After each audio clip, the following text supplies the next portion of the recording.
The Lord be with you. And with your spirit. A reading from the Holy Gospel according to John. Glory to you, Lord. Jesus said to his disciples, Amen, amen, I say to you, whatever you ask the Father in my name, He will give you. Until now, you have not asked anything in my name. Ask and you will receive, so that your joy may be complete. I have told you this in figures of speech. The hour is coming when I will no longer speak to you in figures, but I will tell you clearly about the Father. On that day you will ask in my name, and I do not tell you that I will ask the Father for you. For the Father himself loves you, because you have loved me and have come to believe that I came from God. I came from the Father and have come into the world. Now I am leaving the world and going back to the Father. My sisters and brothers, the Gospel of the Lord. Praise you, Lord Jesus Christ.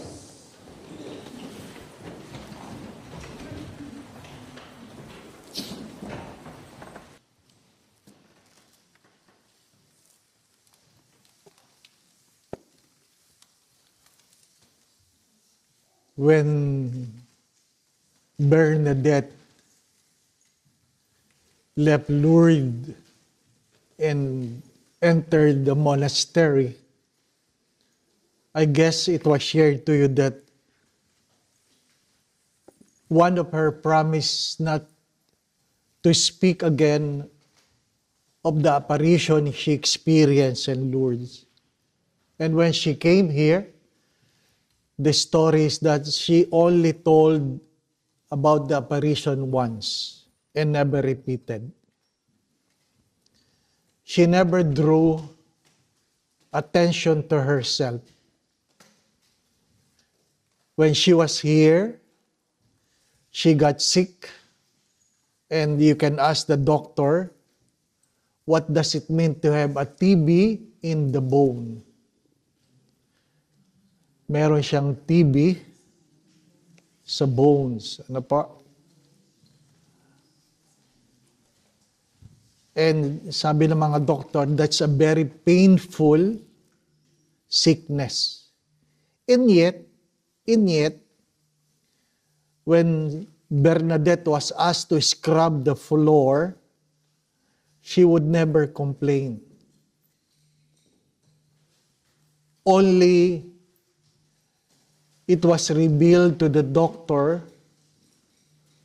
after she died. After she died. I guess that is one of the virtues of the saints. They suffer in silence. Second, her body was exhumed 3 times. Ano po? Nung unang hinukay, buong buo, ilibing uli. Nung hinukay, buo pa rin. Ano po? Kaya ano pangatlo, naniwala na silang santo yan. Ano po? This is the very place kung saan siya nilibing. Ito yung lugar kung saan siya hinukay at nilibing uli. Ano po? Later on, we will see the remains of Saint Bernadette, the most beautiful and corruptible. Hindi siya hinimay-himay. Ano po? Makikita nyo na magandang-maganda. May kaunting wax lang. Kasi through the years, kalilipat, ano po, naapektuhan, pero maganda pa rin. Ayaw nilang magpa-picture, pero hindi nila mapigil ang Pinoy.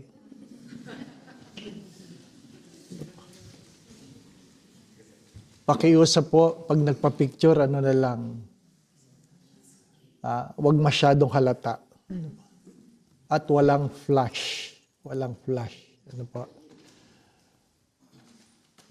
The last time na nagmisa kami doon pa sa loob ng chapel, pero napakahirap ng mag-concentrate sa misa kasi labas-pasok ang tao. I guess kaya dito tayo nagmimisa para tuloy-tuloy yung pagbisita. Ano pa? Pagbisita. Anong meron? Anong meron? If you see incorruptible bodies of saints, perhaps it will remind you of the assumption of Mary that she was taken up to heaven, body and soul, is spared from the corruption of death. Is spared from the corruption of death. It means it is possible na hindi ka nabubulok. Ano pa? Hindi ka nabubulok. Yung ibang santo, hindi nabulok ang dila. Pupunta tayo sa France, sa Paris. Makikita natin yung body ni Saint Vincent de Paul. Ano po? Pero ang hindi na-corrupt doon ay heart. Heart. Kay Saint Bernadette, buong body hindi nabulok. Ano po? I guess if you are living a pure life, corruption has no power over you. Kaya yung iba, dahil punong-puno na kasalanan, buhay pa lang nabubulok na.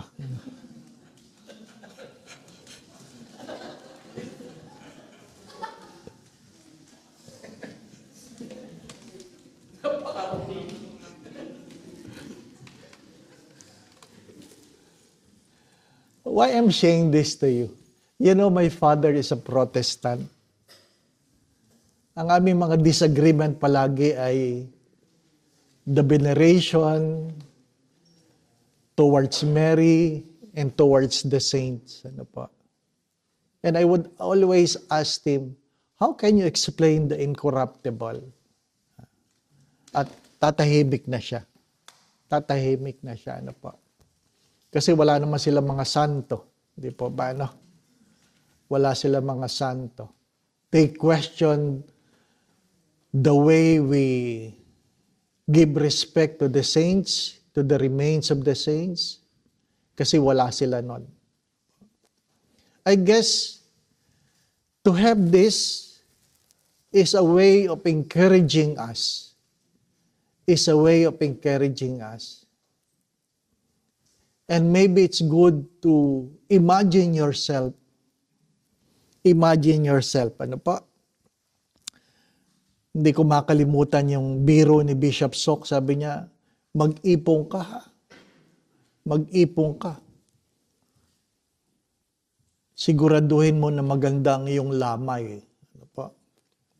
Kahit man lamang sa lamay, hindi po ba? Ano? Maganda. Huwag kang magtitipid. Sabi niya, that's your greatest performance. Bakit greatest performance? Isipin mo, nakahiga ka, wala kang ginagawa, pinapanood ka ng tao, di ba? No?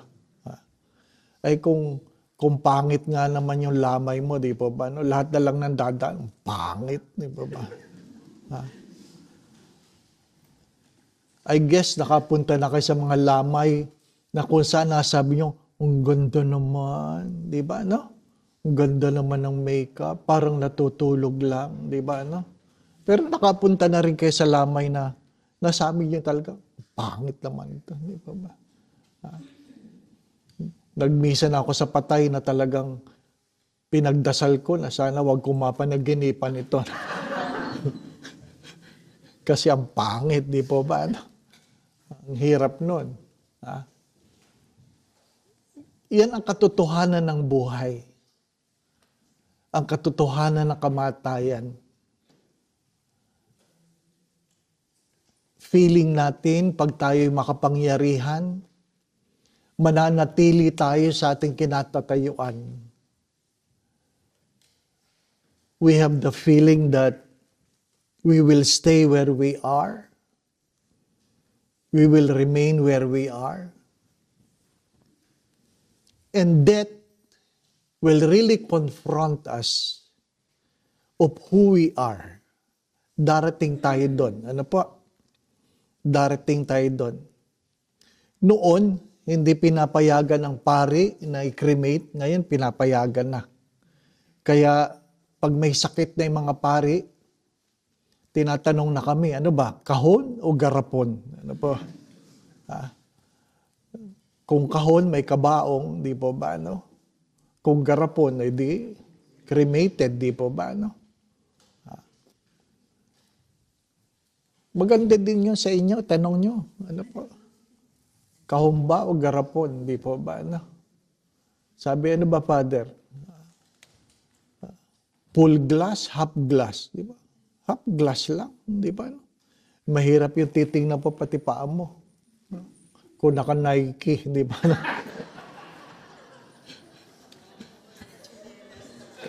O tsinelas, di ba ba na? Kasi si Carlo Acutis, naka-rubber shoes, di po ba? Ang daming pwedeng tingnan, di po ba? Lahat, may hawak bang rosaryo, crucifix ba? Di po ba? It's good to imagine your own wake. Stephen Covey have said this. If you want to direct your life, you must begin with the end in mind. Begin with the end in mind.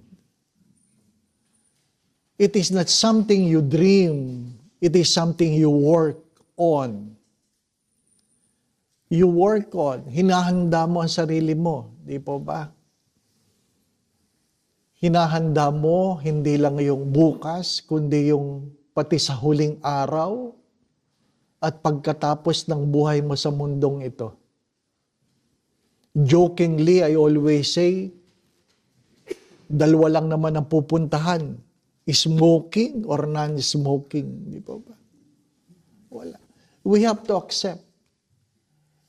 It's good that we confront ourselves of these realities.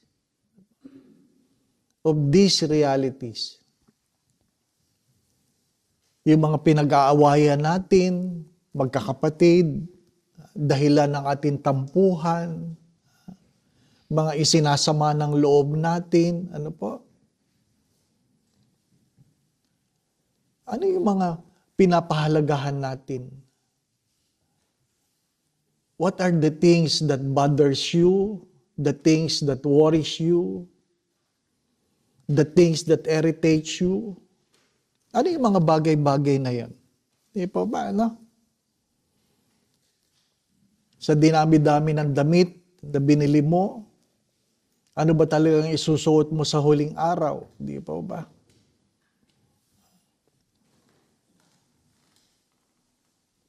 Maraming kwento. And I always say this, dumating tayong walang dala, aalis tayong walang dadalhin. Hari nawa, makapag-iwan ka ng magandang alaala. Ano po? Hindi lang yung utang. Ano po? Try to think of this.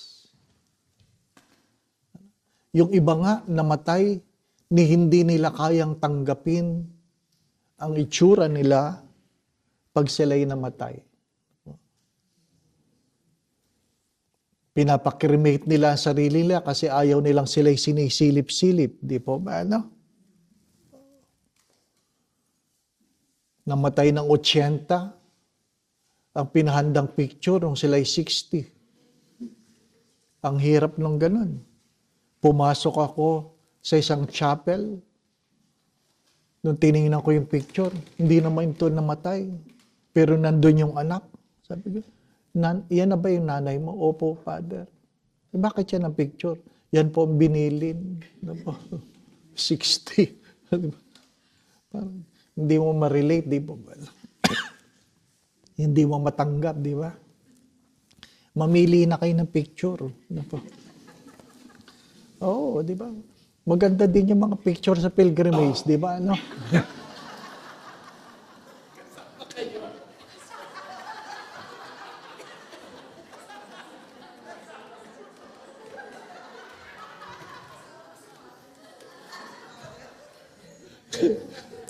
Tap-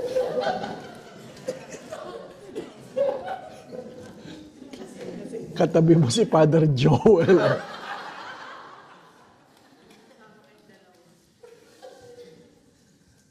Talaga naman ganun ang buhay, hindi po ba, ano? At least natatawanan natin. Natatawa. Baka si Jesus na yan. Ano ba?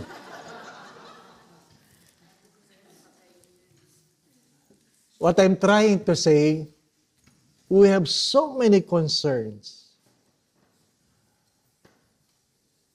Minsan, tinatanong ko sa sarili ko, ano ba? Madadala ko ba yan sa langit? Magdadala ba yan sa akin sa langit? Di ba, ano? Ganon talaga ang buhay. Tanggapin natin. Ano pa? Tanggapin natin. Ang buhay ng mga santo, hindi naman naging maayos. Hindi naman naging maayos. Hindi rin naman sila katanggap-tanggap ng panahon nila. Yung iba sa kanila, irritable. Ano po? There's a beautiful book about the saints. The defect of the saints. The defect of the saints. Ano po? Magandang basahin. Yung mga santo na mayroong kanya-kanyang mga kakaibang pag-uugali. Ano po? Pinapakita doon, hindi naman sila perpekto. Ano lang ang meron? Meron silang malaking pagmamahal sa Diyos. And I think that is possible for everyone.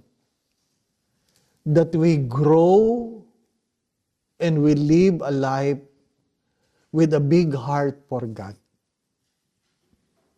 Yun lang siguro ang hinihingi. Ano po? Magkaroon ng malaking puso para sa Diyos. Babaguhin ba ng Diyos ang ating mga hilig? Hindi naman. Sinabi doon, yung mga santong talagang irritable sila pag wala silang cheese sa breakfast. Can you imagine? Ganun ang buhay nila. Wala ka lang keso. Irritable ka. Nabubuhay naman tayong walang keso. Di po ba? Ano? Kanya-kanya. Pero sila'y naging santo dahil sa kanilang malaking pagmamahal sa Diyos. And this is the grace and one of the graces we would like to ask. Lord, increase my love for you. Increase my love for you. Pray for that.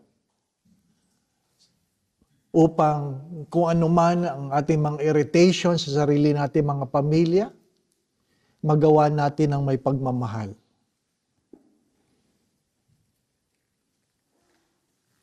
Ano bang hinihingi ng Sacred Heart? Gawin na lahat ng mayroong pagmamahal. Nadinig nyo na ito palagi, ano po? Na pwede kayong magtiis ng walang pagmamahal, pero hindi kayo pwedeng magmahal, hindi kayo marunong magtiis. Pwede kayong magbigay na walang pagmamahal, pero hindi kayo pwedeng magmahal ang hindi kayo magbibigay. Pwede kayong maglingkod ng walang pagmamahal, pero hindi kayo pwedeng magmahal ang hindi kayo naglilingkod. Do things out of love. That's why Mother Teresa of Calcutta have said this, we are not called to do great things, but to do ordinary things with great love. Learn to do things with great love. May pagmamahal. Ano po? A good friend whose wife had cancer. At nung dinalo ko yung asawa niya sa hospital, nakita ko, pagpasok kong ganyan, di ko inaasahan. Hinuhugasan niya ang puwet ng misis niya. Ano po? So, syempre, lumabas uli ako. Tapos sabi niya, tapos na ako, Father. Nung tinanong ko siya, bakit ikaw naghuhugas? Sabi niya, I want my wife to remember this. I want my wife to remember this. Siya naghugas. Yung ba mga asawa niyo, hugasan ba puwet ninyo? Di po ba, no? You ask yourself. Di ba? Pagka minsan inaasa natin sa caregiver na lang, di pa ba na? Ganun niya kamahal ang kanyang asawa. Pero, pagkatapos kong inanoint yung babae, nung sinabi na nung babae, Robert, pag namatay ba ako, mag-aasawa ka pa uli. Ano pa? Ano sabi ni Robert? Sabi niya, wala ka nang pakialam doon. Ano ibig sabihin? At least ipinadama niya ang kanyang pagpamahal. Ano pa?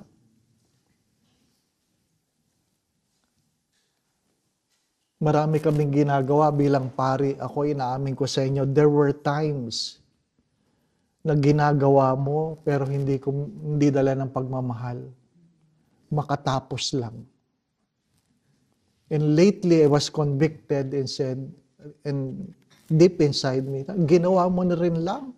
Gawin mo na may pagmamahal. Di po ba? Ano? There are things we do na makatapos lang.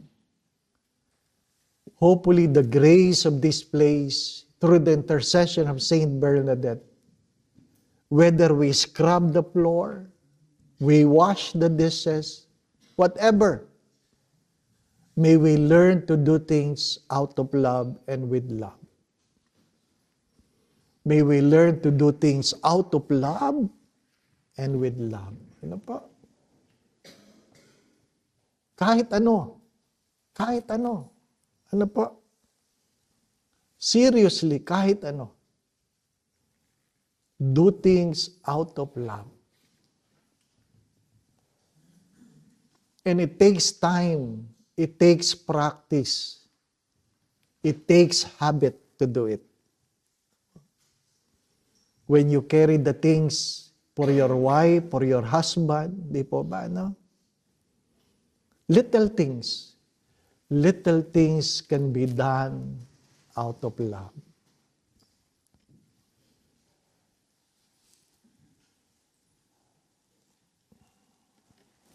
I would confess, hindi madali yun. Hindi madali yun. Ano pa? Sabi nga nila, you will learn about yourself when you eat with other people, when you travel with other people,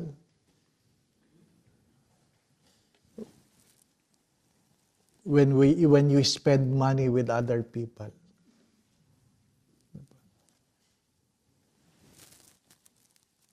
Malapit na matapos yung pilgrimage, ano pa? 3 days. Di naman. Oh, grabe. Maiksi lang, no?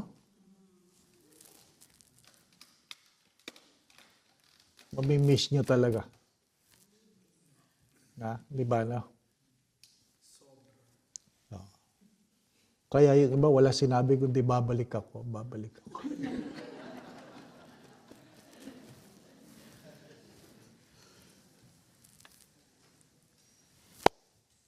When you come and visit the remains of Saint Bernadette, ask for the grace. Ask her to pray for you that you may learn to do things out of love and for love. Amen. Going back to what I've said, learn to do things out of love. Learn to do things out of love. It takes practice. Ano pa? Do things out of love. Sabi nga ni St. John Bosco, Hari nawa, naramdaman niyang minahal mo siya. Ano pa? Di ba? Naramdaman mong minahal. Hindi lang yung sinasabi, kundi naramdaman. Ano po? Let us learn to do things out of love and for love. The Lord be with you. And may Almighty God bless you and your family, the Father, the Son, and the Holy Spirit. The Mass has been offered. We go in peace to love and serve the Lord. Salve Regina, Mater Misericordiae, vita dulcedo, espes nostra salve. Ad te clamamus, exules filii Ebe, ad te suspiramus, gementes et plentes, in hac lacrimarum valle. Eia ergo, advocata nostra, ilius tuos, misericordes oculo, ad nos converte. Et Iesu benedictum fructum ventris tui, nobis pos hoc exilium ostende. O clemens, o pia, o dulci, Virgo Maria. Pray for us, O Holy Mary, Mother of God.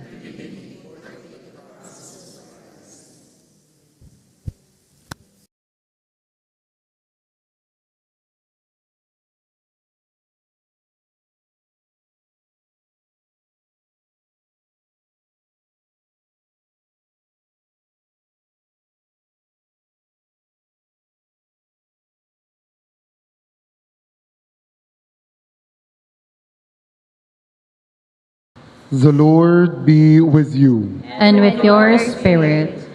A reading from the Holy Gospel according to John.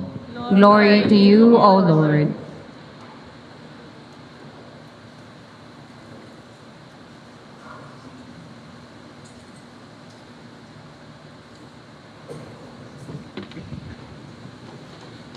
Jesus said to his disciples, "Live on in me as I do in you.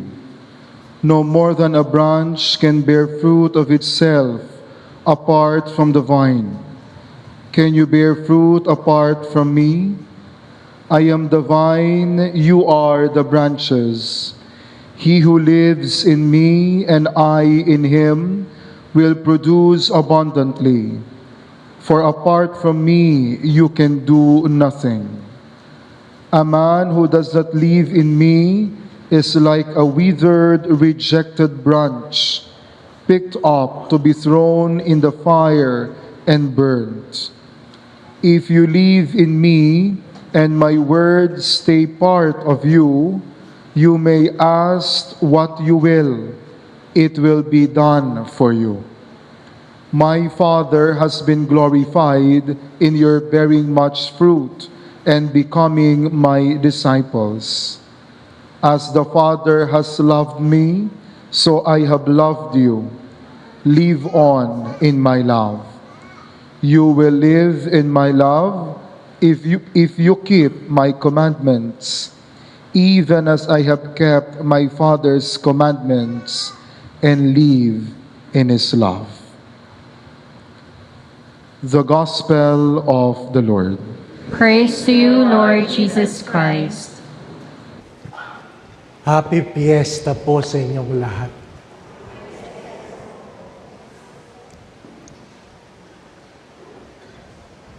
Kaya po ako nangingiti kasi hindi ko po inaasahan na yung mga madre na Santa Clara ay bata pa. Kasi dun po sa ibang kumbento matatanda na. Ano po? Ikalawa, kung gusto nyo maging madre na Santa Clara dito sa Betis, unang-una, dapat maganda ka. Feeling ko bawal ang pangit dito. Ano po? Looking at the life of Saint Clare, perhaps one of the questions you have to ask, why choose poverty over riches? Bakit mo pa pipiliin ang kahirapan kumpara sa yaman? Marahil, bakit mo pipiliin ang wala kung pwede namang meron? Bakit mo pipiliin ang maging mahina kung pwede ka namang malakas? Bakit mo pipiliing tahimik kung pwede ka namang magsalita? Ang daming pwede.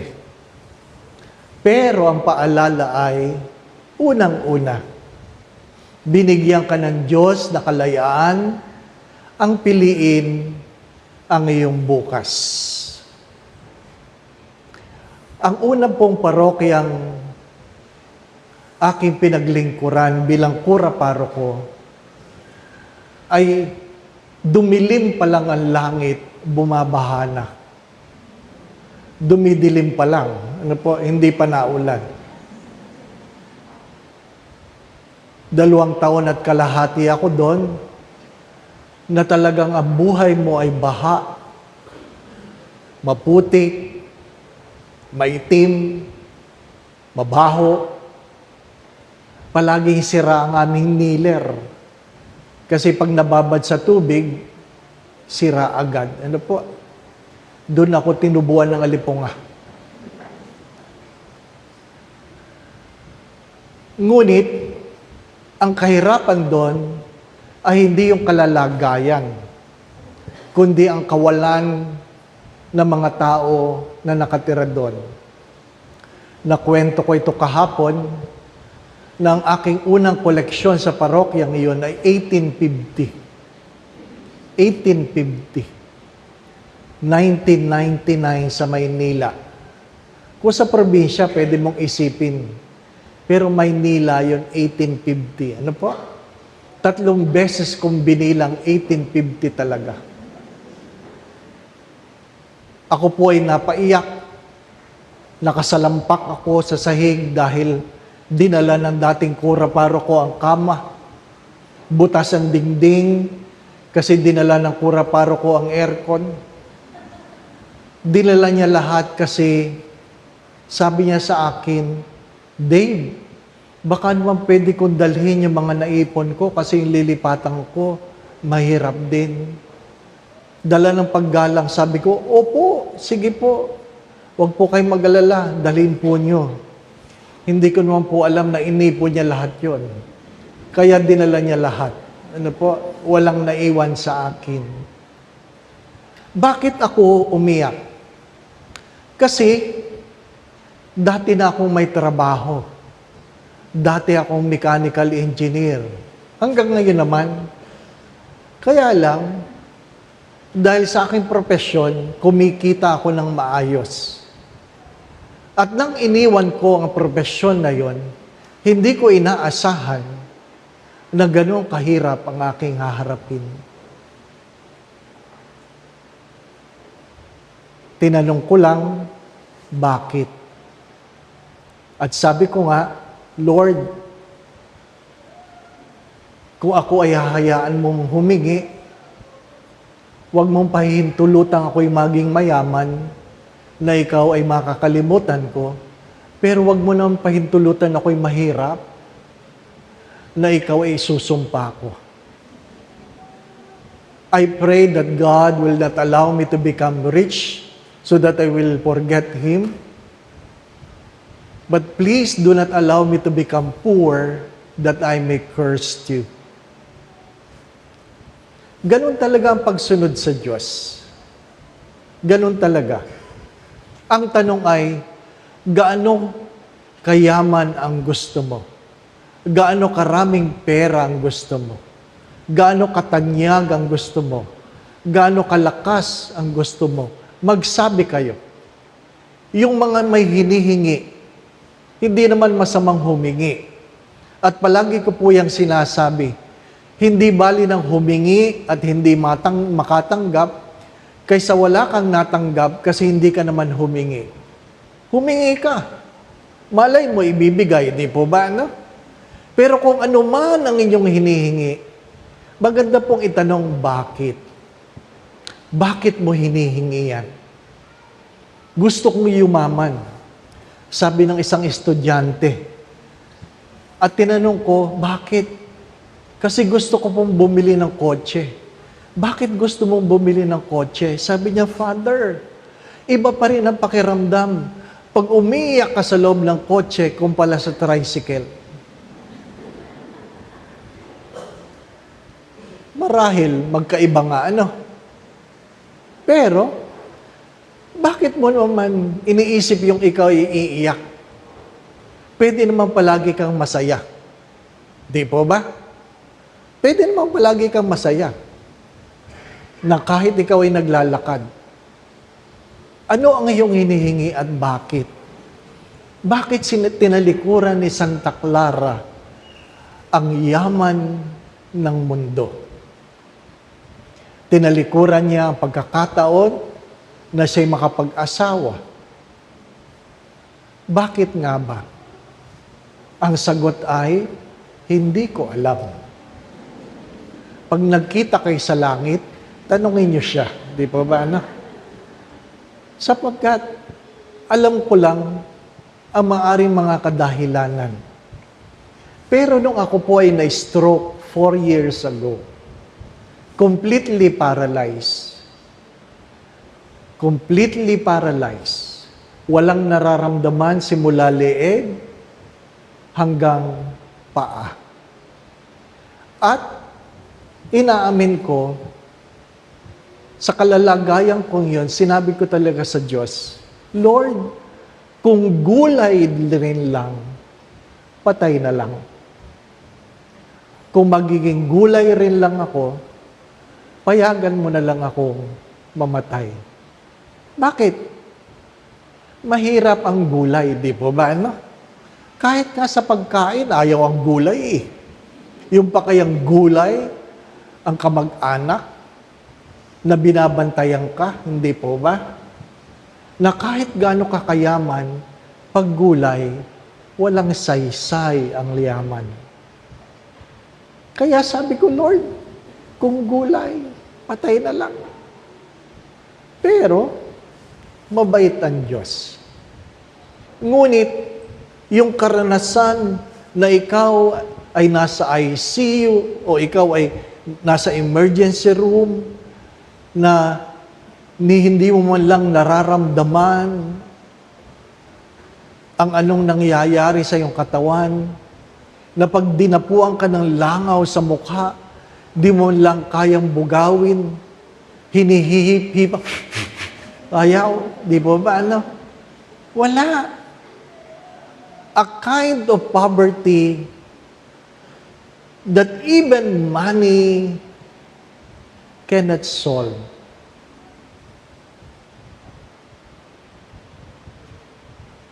Nandun ka,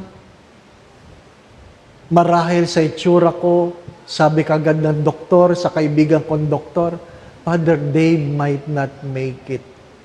Can you imagine? Gulay ka na, nadinig mo pa, na hindi ka aabutin ng bukas. Di po ba, ano?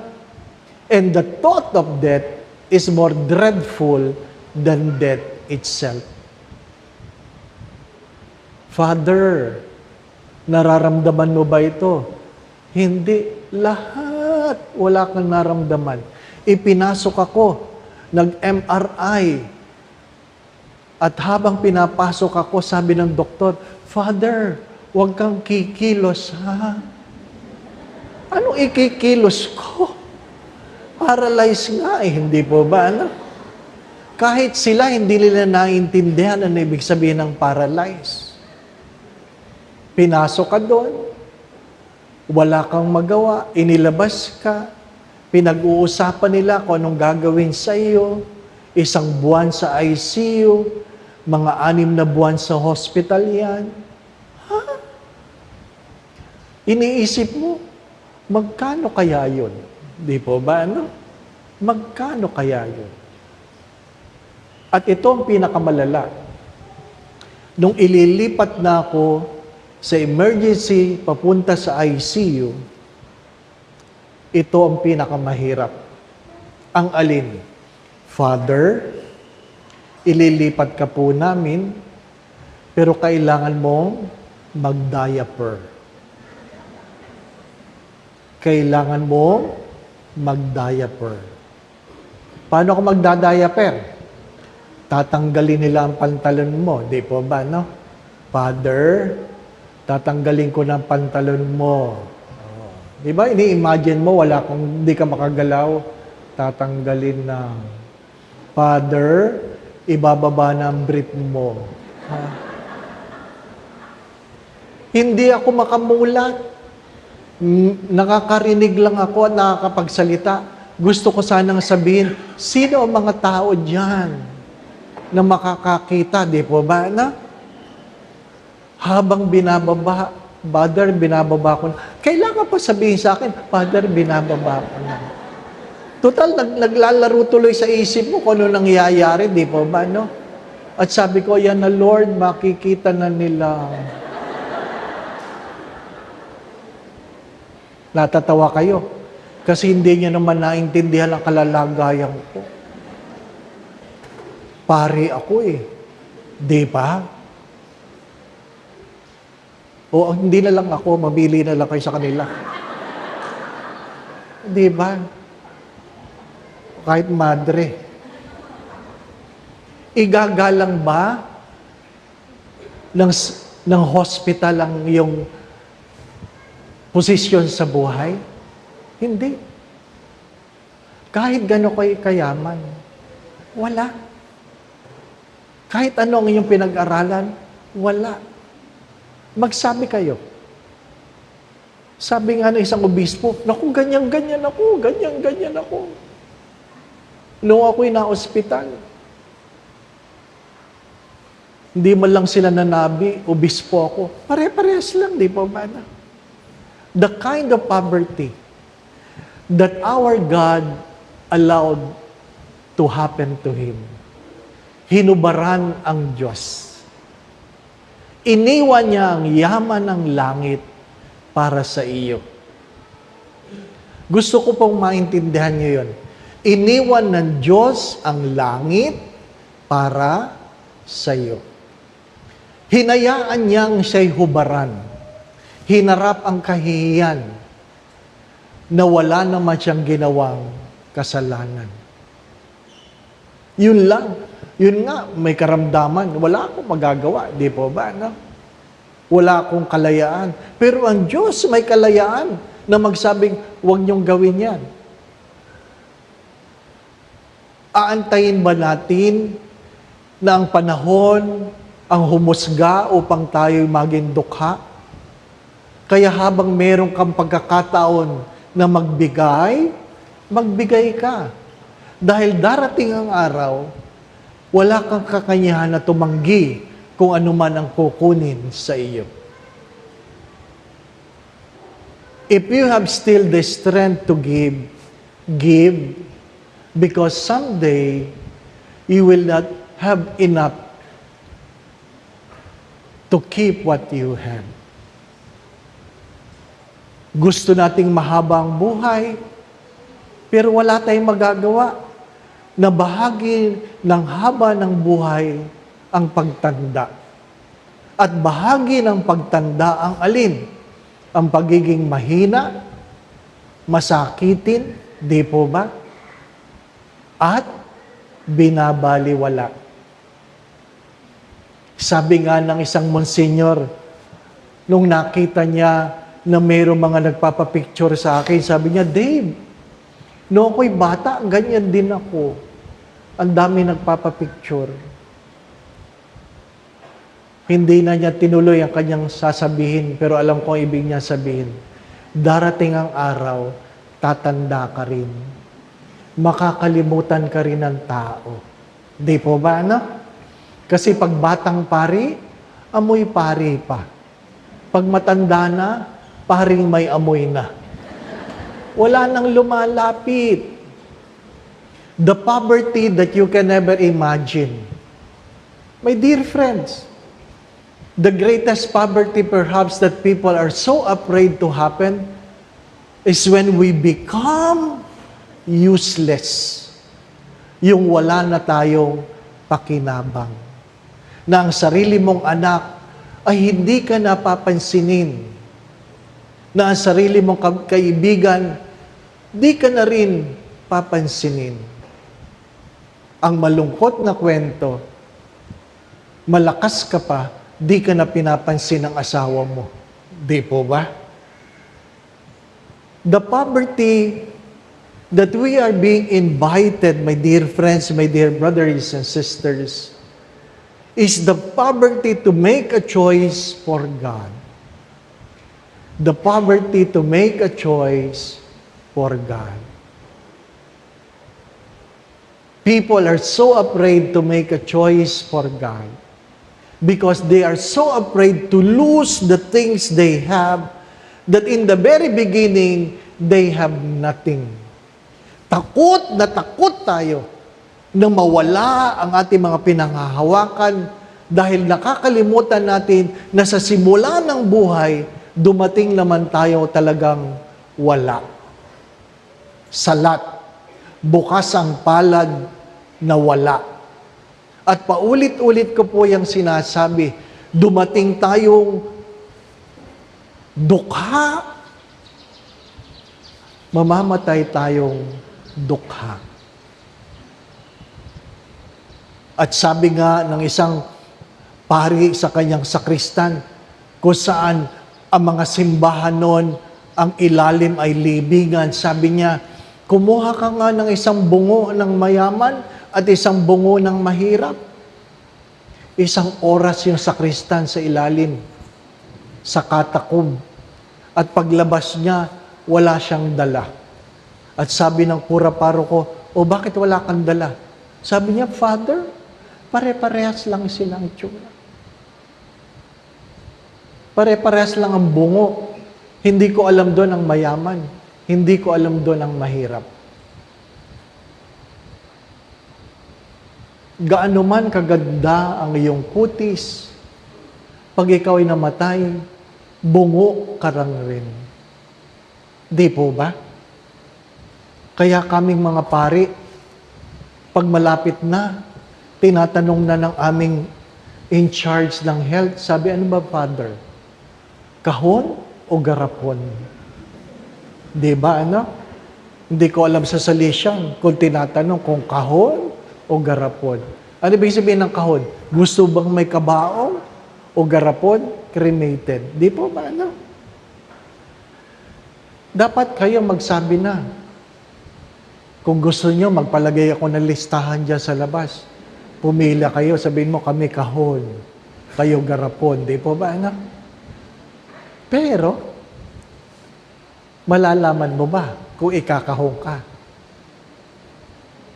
Di mo alam. Hindi mo rin alam kung igagarapon ka. Di po ba, anak? Walang nakakaalam. Kaya anong tanong? Aanuhin mo ang iyong yaman na pagdating sa huli, wala nang mapalang pakinabang. My dear friends, my brothers and sisters, if you have the world without Christ, you have nothing. If you have the world without Christ, you have nothing. But even though you have nothing, but if you have Christ, you have everything. Alam ni Santa Clara na ang tunay na yaman ay wala sa nahawakan ng kamay, kundi kung nasaan ang kalooban. As many times I have said this, what really matters most is not what your hands can hold, but what your hearts can keep. Sa huli, ang halaga ay ang relasyon sa Diyos at hindi sa kung anong-ano man sa mundong ito. Nakikiraan lang tayo. nakikiraan lang tayo. Mga minamahal na mga kapatid, kaya nga kung alam mo na ikaw ay wala, meron kang kakanyahan na humingi sa Diyos dahil alam mong ikaw ay wala. Pero ikaw ay meron, mahirapan kang humingi sa Diyos. Sapagkat bago ka makatanggap ng bago, dapat bitawan mo muna ang dati mong hawak. Hindi pwedeng magkaroon ng bagong laman ang iyong palad kung hindi mo bibitawan ang dating laman. Naalala ko, marahil magandang iwan ito sa inyo, na kung saan yung mga kaedad ko, lumaki kami sa bahay na mayroong double wall. Di po ba, no? Double wall. Yung dingding, double wall. At yung tatay, nakita niya ang kanyang anak na bata, nakasuksok ang kamay sa butas ng dingding. Umiiyak yung bata. Umiiyak. Sabi nung tatay, anong nangyari? Iyak lang ng iyak. Lagyan natin ng langis. Nilagyan, hindi mailabas yung kamay. Sabi nung tatay, anak, ganito anak, ganito, paliitin mo. Sabi nung anak, hindi po pwede tayo, hindi pwede. Bakit? Mahuhulog ang holen. Meron palang nakuhang holen doon. Oy, hawak niyang ganyan. Hindi niya mailabas. Ano sabi ng tatay? Mamili ka anak. Hawak mo yung holen na diyang kalalaki sa tabi ng dingding o bibitawan mo ang holen at lalaki kang malaya. Hello? Naintindihan niyo ba? Kayo may malalaki kayong holen. Mamili kayo. Holen o buhay? Holen o kaligtasan? Mahirap yung pumunta ka sa impyerno. Ba't dito ka? Dahil po sa holen. Hindi sulit. Ano po? Ano po ang mga holen ninyo sa buhay? Na kung saan ang ating santa, ang ating patron ay nagpapaalala na hindi ang hawak ng kamay ang mahalaga, kundi kanino nakalaan ng puso. My dear friends, my brothers and sisters, keep this in mind. Keep this in mind. What really matters most is not what your hands can hold, but what your hearts can keep. Amen. Nagpapasalamat po ako sa pag-iimbita. Salamat po sa karangalan. Ano po? Pinopromote ko po ang bokasyon sa Santa Clara. Ano po? Kung kayo po ay maganda, mabait, madasalin, bukas po ang kanilang monasteryo para kayo ay mag-apply. Ano po? Kaya pag mag-apply po ako, mama, maganda ka ba? Ano po? Maganda. Ano po? Kanina po, natulala po ako kasi habang inaawit ang ama namin sa Kapampangan, bigla po ako natakot. Sabi ko, Lord, sana naman sa langit, hindi Kapampangan ang ama namin. Hindi ako makakasabay. Ano po? Malay natin, di po ba? Ano? Ang alam ko lang Kapampangan, Saguli. Ano po?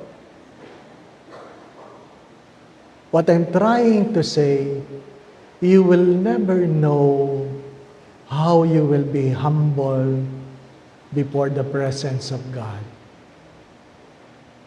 My dear friends, my dear brothers and sisters, do not be afraid to let go and be poor for Christ. For He allowed to be poor for you. Huwag matakot maging mahirap para kay Kristo, sapagkat niyapos ni Kristo ang kahirapan ng dahil sa iyo. The Lord be with you. Bow your heads and pray for God's blessing. Naway palagi kang ingatan ng Diyos, ilayo ka ng Diyos sa lahat ng uri ng kapahamakan. Naway patuloy kang pagkaluban ng kalakasan, kalusugan. Kung meron ka mang karamdaman, naway pagkaluban ka ng Diyos ng kagalingan. Gabayan ka nawa ng Diyos sa lahat ng iyong mga iniisip at ginagawa. Kung meron ka mang mga pinagdadaan ng suliranin o problema, tuwangan ka nawa ng Diyos. Alisin ang iyong mga pagkatakot at pangamba. Dagdagan nawa ng Diyos ang iyong pananalig at pananampalataya sa Kanya. Kung anuman ang iyong mga pagdulog, naway maging kalugod-lugod ito sa Diyos. Kung anuman makabubuti, makababanal, makaunlad, makasasagana ng iyong buhay, nawa ay may pagkaloob ito sa iyo ng Diyos. Sa tulong at panalangin mga banal, lalong-lalo na ng mahal na Birhen, gaya din ni San Jose, ang tapat na esposo, ang ating patron sa Santa Clara, ikaw ang iyong pamilya ay pagpalain nawa ng Diyos sa ngalan ng Ama at ng Anak at ng Espiritu Santo. Go forth, the Mass is ended. Thanks be to God.